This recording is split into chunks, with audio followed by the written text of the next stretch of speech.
So we are working in a beautiful environment that's right outside the door.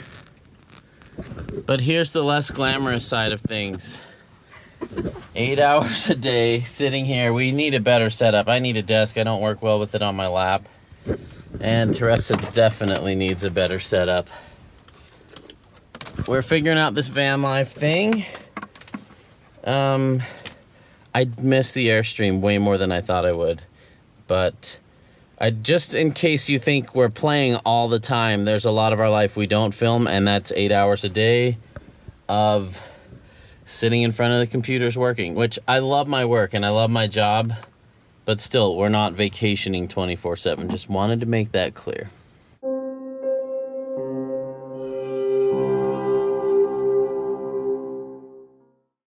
I don't miss the Airstream. You know, I'm fine cooking, I'm fine with all the play and stuff like that, but it'd be nice to be able to sleep in here and work in here a little more easily. That's what makes me miss the Airstream.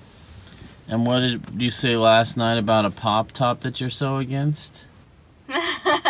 Yeah, last night we pulled in after mountain biking and we were just pooped. Like, I didn't even want to cook dinner. I was like, let's just go to bed. But we did cook dinner, but I was just thinking, oh, it'd be so nice if we had a bed up there. We could just crawl up there and just go to sleep. I probably would have crawled into bed with a PB&J and called it a night if we had a high top. Not a pop top, a high top. Yeah, a high top. So she's coming around. A Sprinter or a Transit would work too, but it probably makes the most sense. And this is probably the most economical way to live, is in this van with a high top. Because these vans are dirt cheap, they're easy to fix, parts are everywhere, and they're way more reliable than a lot of the new stuff. We're not very organized yet, but we've got our WeBoost Drive 4GX. That is our cell booster. Run it out the window here to the omnidirectional antenna on top. I prefer the directional antennas, but I was not going to bring that whole setup with me for the van. This will do just fine. Boosting our signal plenty enough to do work today. And then we've got our inverter. Running all our power strips, so running our power to our laptops. Running the fridge off of 12 volt. And these 7.3 diesel vans have 2 batteries, which is nice, and they're big batteries. But both the inverter and the fridge have low battery voltage cutoff. So if the battery voltage gets too low, they stop, so I can still start my van. So that's kind of how we're making it work. The bike setup is rocking, loving that. The Action Packer situation needs some help, and we really want a bed in here somehow.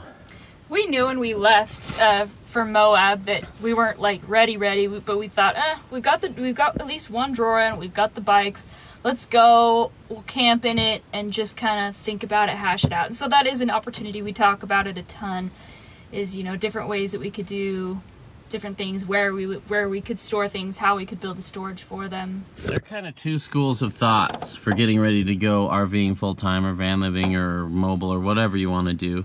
The first school of thoughts, just get out there and do it with what you've got. And that's kind of what we're trying here. We know it's not perfect, but we're going to learn before we invest a lot of money in an unproven setup.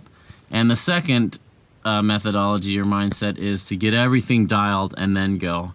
Some days I wish we'd done that. Like some days I'd wished we'd installed our 4G booster permanently. I'd wished we'd installed solar and lithium and all that stuff, but that would have been a mistake. So I need to keep reminding myself, you don't really know what it's going to be like for you before you go, so save some of the big permanent things until you kind of get an idea of what you're doing. So find a balance there. Get out with what you've got. Start deciding what kind of places you want to camp at. Try and make reservations. Try and see where the boondocking is. Try and see what time of day you like traveling and how far you like to travel. You could do that all with a Honda Civic and a tent. You could practice a lot of those things, and once you learn that about yourself, once you move to something bigger, you have a better idea and you make a more informed decision. So that's our goal here. Get by for a week and then make more informed decisions as we build this out and decide where we want things. So a few things that are really great about this ARB fridge are that it doesn't have to be level to be working. It's really well insulated. There's quite a bit of room inside. even, you know, the thought of doing this for about a week, like we can have a week's worth of food in there, no problem. It's a pretty beefy, sturdy fridge. There's a couple things that we don't love about this fridge. The temperature can fluctuate up to about 12 degrees, which could be potentially a big deal.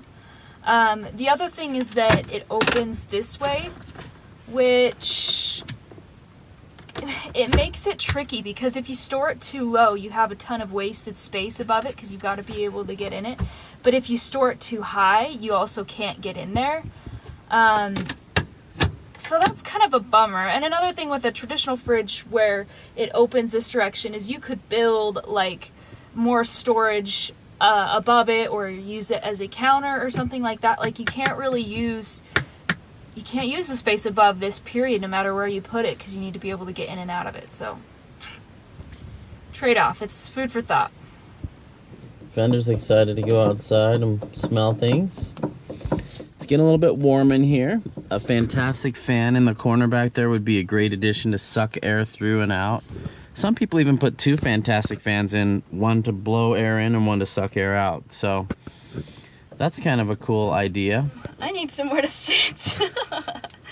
Yeah, we both just need like an actual place to sit. Steve, with the work he does, he'd rather sit at a desk, so maybe I'll sit at that and we'll have a desk along the wall or something. I don't know. This swiveling chair is awesome though. What do you think?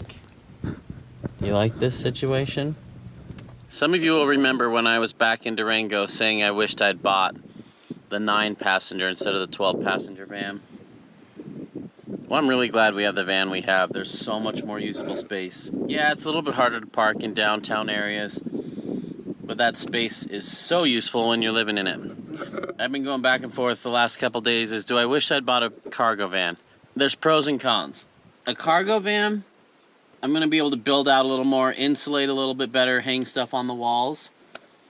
But if I'm in here 8 hours a day, which really sucks, by the way, working out of a van for 8 hours a day, I don't see myself doing this long term. I do like the windows. It makes it feel a lot more open and inviting, just like the Airstream. So I'm actually glad we got the passenger version and not that it doesn't look like a cave back there. A cargo van would be more secure. People couldn't look in, they couldn't break windows and take stuff, but I like being able to see outside. Lunchtime.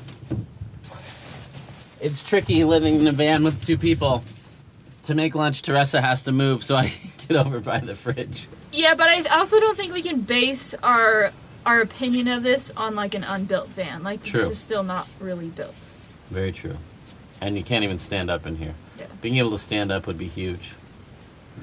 I don't know how people with more than two people do this though. That'd be tricky. Having a turkey sandwich for lunch. Here's our fridge. We've got eggs, apple juice, lettuce. So far we've got 7 hours and 15 minutes of work today, and the inverter started beeping at us, letting us know that the battery was low. So we made it 7 hours on our dual batteries. A little solar panel would help. It would keep things trickle charged, and I think that might be enough without having to put a huge battery bank in here. I do miss the Airstream though. I like working in the Airstream. I don't like working in the van. In the van, it feels like we're camping. Well, we are. There's our tent. But this feels more like camping, whereas the Airstream feels like a small apartment. So, just something for me to consider. Maybe tomorrow will go a little bit better. It's been a fun experiment, though, and we're learning from it. We are up on top of the plateau here, and it's freezing. Probably 10 or 15, maybe 20 degrees colder than down where we're camping. And this is a state park. Fender's not allowed to ride here, and he is not happy about that. You're gonna stay here, buddy. But he was kind of disobedient yesterday anyway, so he's gonna stay here. And we're gonna have a good ride. We've ridden this before. It's an easy ride. If you're looking for an easy ride in Moab that's very scenic, this is a good one to do. It's $10 a day to be in here, and your National Parks Pass does not work here. It's Teresa's like 10 times the rider she was last time she rode this, so she's gonna think it's too easy. That's my prediction. I'm so excited though. It's a beautiful ride either way. And it'll be super satisfying to be like, shh, that's too easy for me now. We're not very fast at getting ready. The sun will probably set in an hour, and we probably have 3 hours of riding. We brought our headlamps in case it turns into a night ride. So we're right here. We parked right there. We are gonna ride Prickly Pear to Whiptail to Twisted Tree. We've ridden Twisted Tree before. We like that. That's a black diamond blue square. And then back on the other side of Prickly Pear. I don't think we have time to do the whole loop. We did that last time. And these sides are beautiful. Lots of wonderful views. Pretty easy riding. Good job. Little speed helps you through that stuff. Good job. Wait, more fun. If this way is more fun, let's go this way and go the other way on the way back.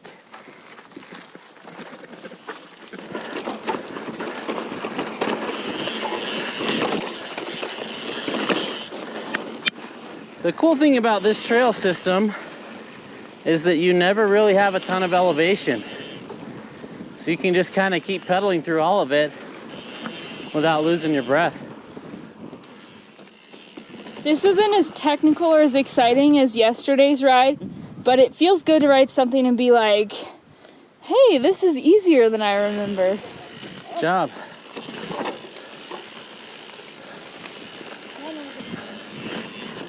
This is the southwest corner of the trail, and it is beautiful looking out there. You can see down into Canyonlands, Maze District down there, LaSalle's.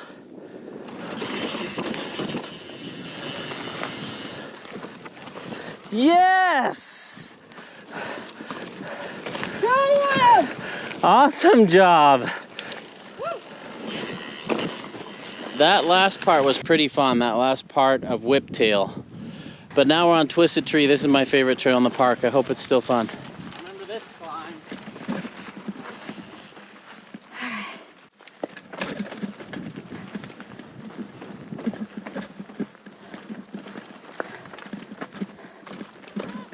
Oh! Oh yeah! Come on, San. Pedal Let's fast. keep our momentum going. Dang it. I couldn't make it either. I usually love man. sand. That's so weird. We're not the first footprints here.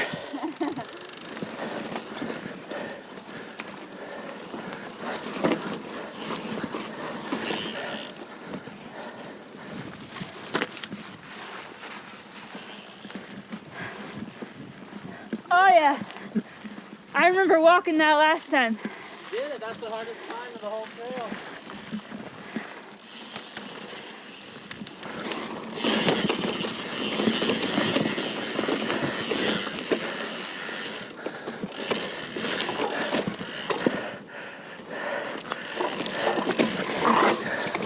Seat all the way down for that. Look at that beautiful view out there. We may not even have to bust out the headlamps. Nice. We got long shadows.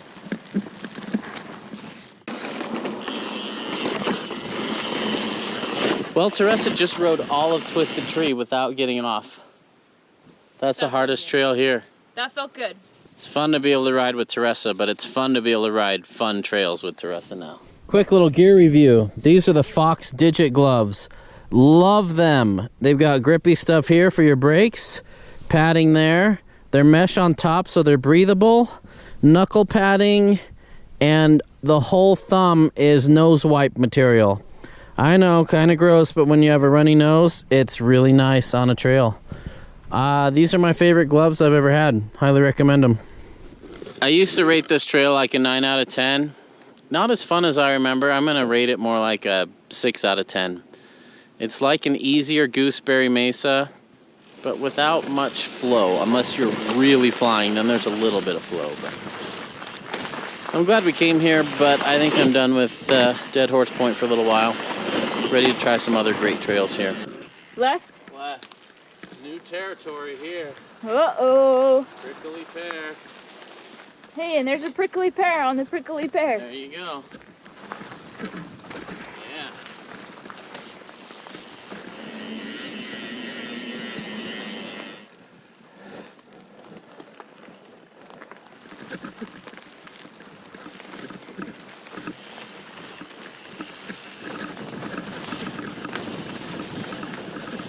Well, perfect timing. We're just nearing the end of our ride as the sun is setting. It was a good ride. It was worth 10 bucks. I'll bet our dog's happy to see us. Or not. He might be mad. Yeah, he's not super happy. Hi, buddy. Sort of a wagging tail. Today was a little bit frustrating. I was sitting on the floor all day editing video, trying to keep footage organized, and I lost 3 GoPro clips from yesterday that we filmed yesterday. So anyway, it was a frustrating day, and this is a happy way to end it. We love the van. I'm just not sure we love working out of it 8 hours a day. We'll hope for a better day tomorrow. I think there's hope. It's not set up for it, but I think there's hope.